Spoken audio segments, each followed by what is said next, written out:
जय गुरु। The journey of super consciousness में हम आपका स्वागत करते हैं। गुरु जी की बुक है भयमुक्त जीवन।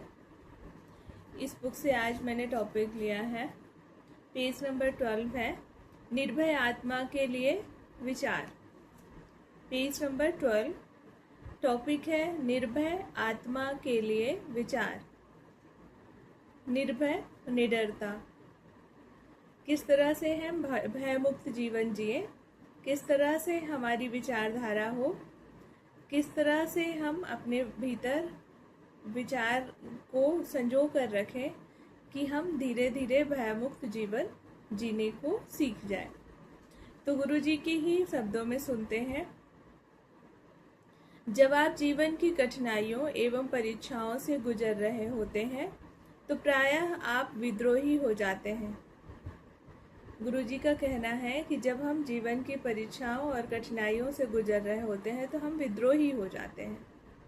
हर चीज़ के प्रति एक मन में विद्रोह आ जाता है कि मेरे साथ ऐसा क्यों हो रहा है, सब कुछ मेरे साथ इतना कठिन क्यों है ऐसा। सारे लोगों को मिल रहा है, उसकी अपॉर्चुनिटी, उसकी जगह, उसको ये मिला, उसको वो मिला, बस मुझे क्यों नहीं मिला। इस तरह से हम विद्रोही हो जाते हैं। ऐसा मेरे साथ क्यों होना चाहिए। इसकी अपेक्षा आपको प्रत्येक परीक्षण को एक कुदाली के रूप में समझना चाहिए, जिसके द्वारा अपनी चेतना की मिट्टी को खोदना है और भीतरी आध्यात्मिक शक्ति के स्रोत को मुक्त करना है।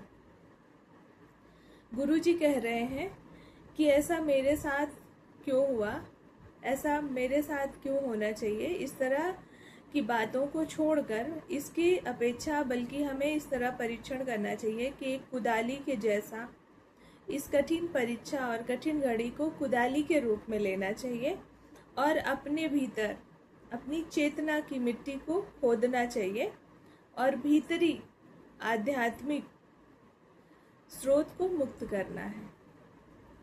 मतलब जब भी कठिनाई आए तो मेरे साथ ऐसा क्यों हुआ, मेरे साथ ऐसा क्यों हुआ, इसकी अपेक्षा हमें क्या करना चाहिए, उस कठिन घड़ी को कुदाली के जैसा जो नुकीला है, बिल्कुल अभी कठिन है समय, तो उस समय आत्मचिंतन में लगाएं, अपनी चेतना की मिट्टी को खोदें, बोल रहे हैं, ताकि वहाँ से जो आध्यात्मिक स्रोत है वो मुक्त हो।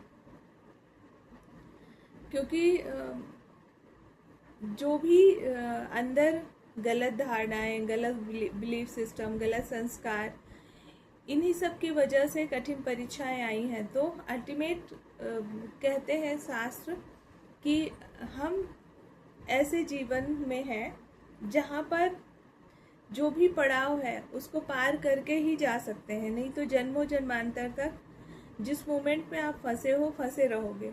मतलब हर एक मोमेंट, जैसे इस संसार में रहने की जो कला है, कठिनाइयों में जीने की कला है, मतलब हर एक परिस्थिति में समभाव में रहना, एक स्थिरता में रहना, ईश्वर के साथ रहना, यही हमें कला सीखनी है।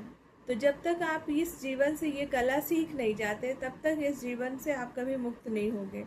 एक्चुअली में मुक्त होना कोई नहीं चाहता, बस हम समझना चाहिए हमें कि इस जीवन में हम आए हैं, इस जीवन को धारण किए हैं मनुष्य रूप में, तो हम कौन है, कहाँ से आए हैं, क्यों आए हैं, क्या है हमारा रियल स्वरूप, क्या है, और ये जब शरीर नष्ट होता है तो कहाँ जाती है आत्मा।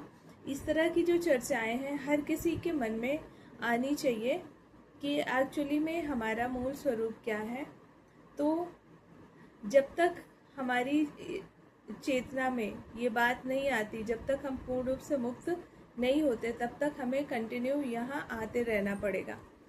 तो ठीक है, अगर किसी को यहाँ ऐसे ही अच्छा लग रहा है कि नहीं अभी मुझे सोना है, अभी मुझे स्वप्न और देखना है, तो देखते रहें। लेकिन जिनको जागना है, जिनको स्वप्न से मुक्त होना है, जिनको ये कठिनाइयों से मुक्त होना है, तो उनको आध्यात्मिक पथ पर आना ही पड़ेगा और उन कठिन परिस्थितियों को कुदाली के रूप में लेकर अपनी चेतना की मिट्टी को खोदना है और अपनी आध्यात्मिक स्रोत को मुक्त करना है। आगे कह रहे हैं गुरुदेव कि प्रत्येक परीक्षण को उस शक्ति को प्रकट करना चाहिए जो आपके भीतर ईश्वर के प्रतिबिंब में बनी है। हर एक परीक्षण में, हर एक कठिनाइयों में बस और बस हमें ईश्वर के शक्ति को प्रकट करना चाहिए, क्योंकि हम उनके प्रतिबिंब में बने हैं। उनकी संतान होने के कारण छिपी है, हमारे में ईश्वर की शक्ति छिपी है, बल्कि ईश्वर की शक्ति ही कार्य कर रही है। यदि हम इस बात को समझ जाते हैं तो ये शक्ति पूर्ण रूप से मुक्त होकर हमारे लिए कार्य करती है।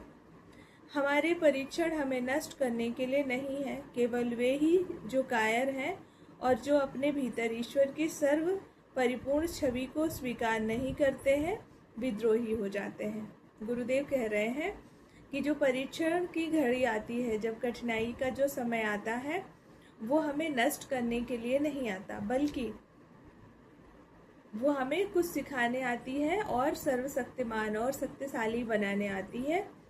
लेकिन गुरुदेव कह रहे हैं केवल वही लोग जो कायर हैं वो ही विद्रोही हो जाते हैं कि हमारे साथ ऐसा क्यों कर रहे हैं प्रभु। बाकी जो कायर नहीं है, संघर्ष को स्वीकार करते हैं और उससे कुछ सीखते हैं, वो आखिर में परिपूर्ण होकर ईश्वर को अपने भीतर अनुभव करते हैं कि इस कठिन परिस्थिति में भी ईश्वर ने हमें शक्ति दिया। ऐसा ग्रेटिट्यूड करते हैं जो लोग ईश्वर के प्रति थैंकफुल होते हैं। आगे कह रहे हैं गुरुदेव कि अपने परीक्षणों के सामने आत्मसमर्पण कर देते हैं, जैसे कि वे परीक्षण अजेय विनाशकारी शक्तियां हों। जो लोग विद्रोही होते हैं उनकी बात कर रहे हैं गुरुदेव की। जो लोग विद्रोही होते हैं, जो लोग कायर होते हैं, जो लोग ईश्वर के सर्वपूर्ण छवि को अपने भीतर स्वीकार नहीं कर पाते, वही लोग आत्मसमर्पण कर देते हैं। किसके सामने? परीक्षण और कठिन घड़ी में। ऐसा लगता है जैसे कि परीक्षण जो है वो अजेय है, मतलब ये परीक्षा, ये कठिनाई ही जीत जाती है उनके सामने। ऐसा लगता है कि ये विनाशकारी शक्तियां हैं। गुरुदेव का कहना है कि किसी भी कठिनाई में, किसी भी परीक्षण की घड़ी में हमें उस परीक्षा में, उस कठिनाई को समर्पण नहीं करना है। वो उसको सर्वशक्तिमान नहीं मान लेना है कि बस यही है, अब आ गया। जैसे थोड़ी देर के लिए मैं एक द सीक्रेट बुक पढ़ी थी कि एक महिला थी, उनको 4th स्टेज का कैंसर था, बट किसी वजह से कैसे करके उन्हें 4th स्टेज कैंसर से बाहर आई और उन्हें कुछ अपने भीतर बैलेंस पाया। वो बोलती हैं कुछ है, कुछ शक्ति है जो हमें चला रही है, उसके प्रति समर्पण हो जाते हैं तो सारी चीज़ें हीलिंग शुरू हो जाती है। जब तक हम विद्रोह करते हैं तभी तक नहीं होता।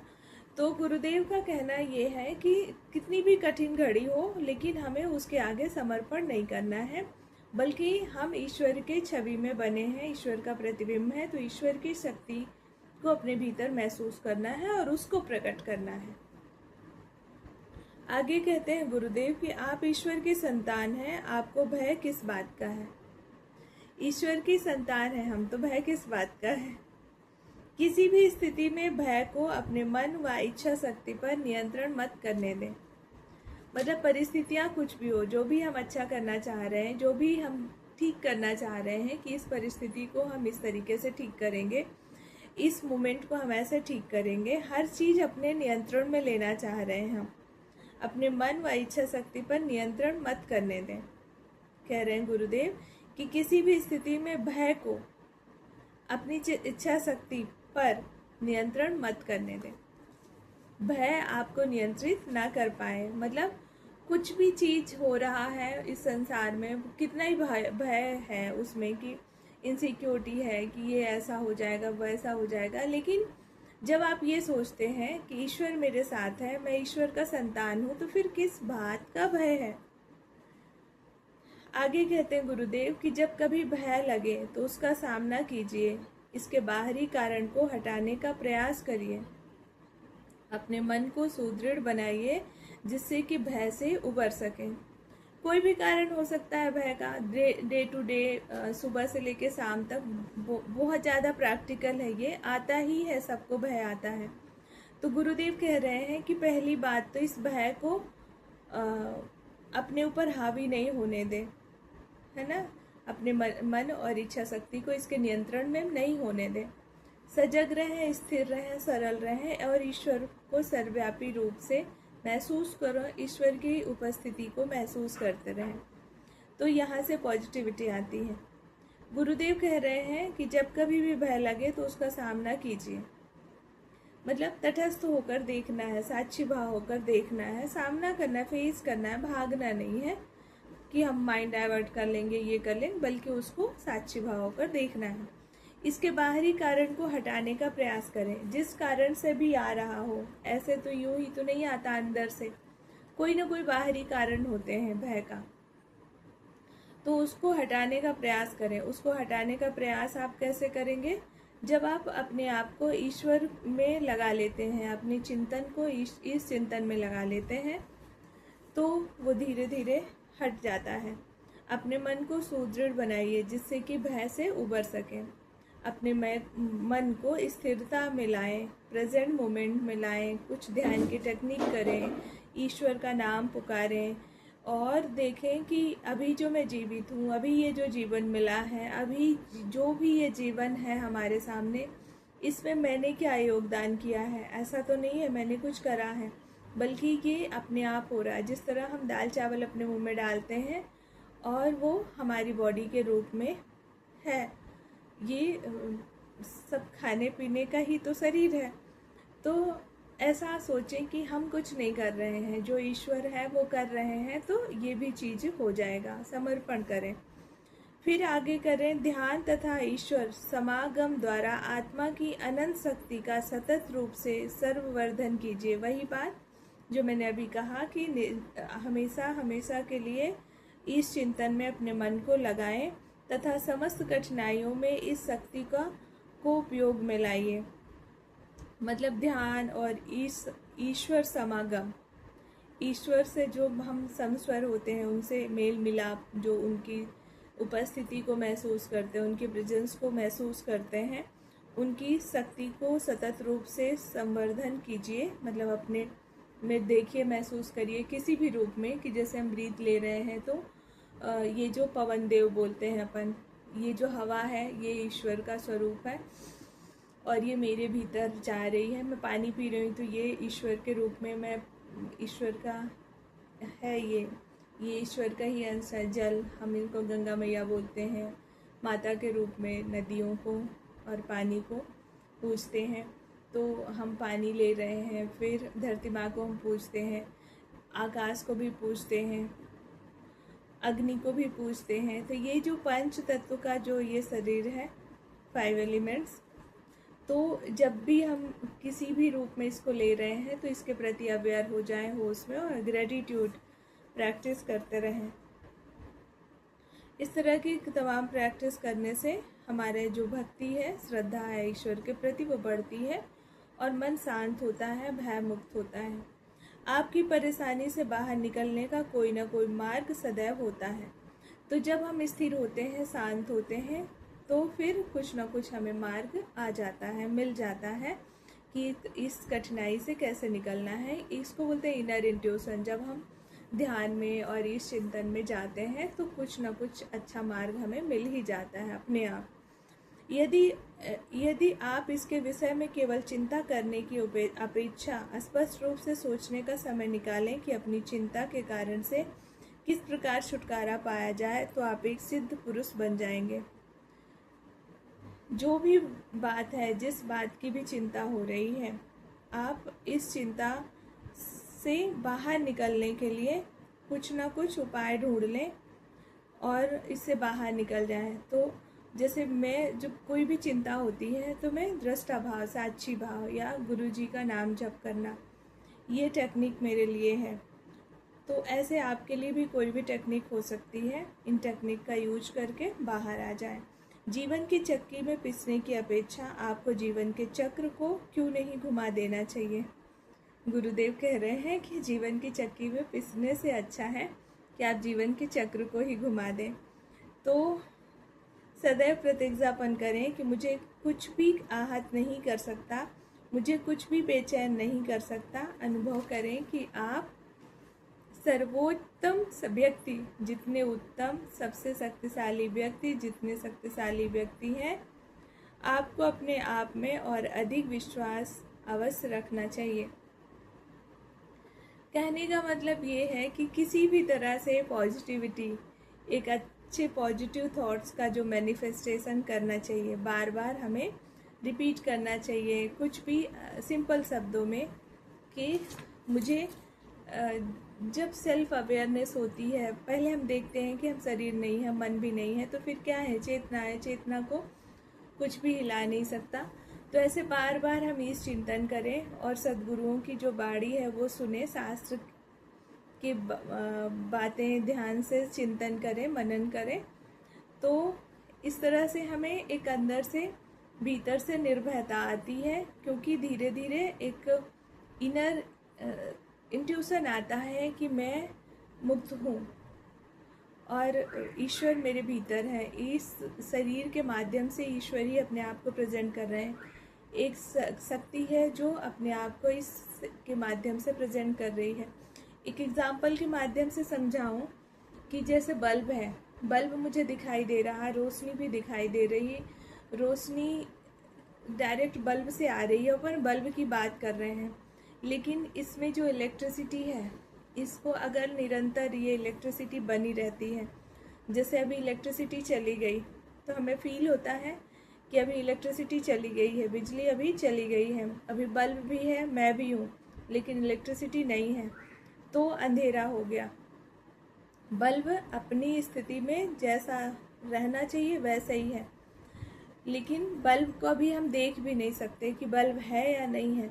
मतलब बल्ब को हम तभी देख सकते हैं जब इलेक्ट्रिसिटी है और स्विच ऑन है। तो ऐसे ही हमारे शरीर में अभी यहाँ पे आत्मा है और आत्मा ही अपने आप को इस रूप में प्रेजेंट कर रहा है, बोल रहे हैं, हंस रहे हैं, चल रहे हैं, फिर रहे हैं। यहाँ जो भी चीज़ें हो रहा है वो आत्मा के प्रेजेंस में हो रहा है, ईश्वर के प्रेजेंस में हो रहा है। लेकिन जैसे ही हम देखते हैं कोई मृत शरीर पड़ा है, मतलब अब आत्मा उस चीज़ से अपनी इलेक्ट्रिसिटी वापस ले ली, कहीं गई नहीं है, उसका संस्कार, उसका नेचर है, लेकिन अब इस शरीर को छोड़ दिया है, यह शरीर अब कार्य नहीं कर रहा जैसा भी है। तो कहने का मतलब है कि ये जो पावर है, ये जो शक्ति है, जैसे हम इलेक्ट्रिसिटी सप्लाई करते हैं तो बल्ब की जो क्षमता है उतनी ही शक्ति वहाँ पे आती है। मान लीजिए हमारे घर पे एक इलेक्ट्रिसिटी की सप्लाई है, तो जैसे ही हम प्रेस लगाते हैं तो प्रेस को ज़्यादा चाहिए शक्ति, इलेक्ट्रिसिटी ज़्यादा चाहिए, प्रेस अपनी क्षमता से ले लेता है। फ्रिज को चाहिए, वो अपनी क्षमता से ले लेता है। कूलर को चाहिए अपनी क्षमता से, लेकिन एक एलईडी का छोटा सा बल्ब वो अपनी क्षमता से ले लेता है। ऐसे ही चार्जर अपनी क्षमता से ले लेता है। पर हर चीज़ इलेक्ट्रिसिटी से हो रहा है और हर कोई अपनी अपनी क्षमता से ले लेता है, क्योंकि ऐसा डिज़ाइन किया गया है। यदि बिजली को पूरा फ्री कर दिया जाए तो सब कुछ ब्लास्ट हो जाएगा। इसी तरह से जो ईश्वर है, इसी तरह से उनकी प्रेजेंस है ईश्वर की। हम सब उस प्रेजेंस को फील करने की कोशिश करें, शांत हो। मतलब अगर ईश्वर के प्रेजेंस को फील करना है तो हमें मेडिटेशन करना पड़ेगा, इस चिंतन में डूबना पड़ेगा, स्थिर होना पड़ेगा, शांत होना पड़ेगा। किसी भी टेक्निक के माध्यम से हमें प्रेजेंट मोमेंट में आना पड़ेगा, अपनी इनर वॉइस को सुनना पड़ेगा, अपने इनर इंट्यूशन को सुनना पड़ेगा, बिल्कुल स्थिर होना पड़ेगा। तो अगर इस तरह की हम प्रैक्टिसेस करते हैं, शांत होते हैं, स्थिर होते हैं, तो हम ईश्वर की प्रेजेंस को फील कर सकते हैं। और यही शक्ति बोल रहे हैं गुरुदेव कि जब आप बीमार हैं, जब आप बहुत इनसिक्योर फील कर रहे हैं, तो इसी तरह से टेक्निक करके ध्यान के माध्यम से, इस चिंतन के माध्यम से शांत हो जाए, स्थिर हो जाए। फिर वो जो शक्ति मौजूद है हर समय, हर जगह पर, सर्वव्यापी जो ईश्वर है वो हर जगह मौजूद है, उनकी शक्ति को हम अपनी क्षमता के हिसाब से मैनिफेस्ट कर सकते हैं, ले सकते हैं। उसमें कोई रोक टोक नहीं है। हम खुद रेजिस्ट करते हैं, प्रतिरोध करते हैं। ऑब्स्ट्रक्शन हमारे भीतर है कि हम ईश्वर की शक्ति को पूरा नहीं ले पाते हैं। कई तरह के विचारधारा हैं, धारणाएं हैं, बहुत सारी बिलीफ सिस्टम हैं जो हमें ईश्वर की शक्ति से मर्ज होने में रोकती है। लगातार यदि हमारा प्रयास रहे कि हम ईश्वर की शक्ति से मर्ज करें, ईश्वर की शक्ति को अपने भीतर लें, तो आप में जितनी पात्रता आती जाएगी उतना आप ले सकते हैं। तो सबके लिए कठिन हो सकता है, जो ये बातें गुरुदेव कह रहे हैं ये कठिन लग सकती है, लेकिन आप प्रैक्टिस करेंगे तो धीरे धीरे आपके लिए ईजी हो जाएगा। Thank you. जय गुरु।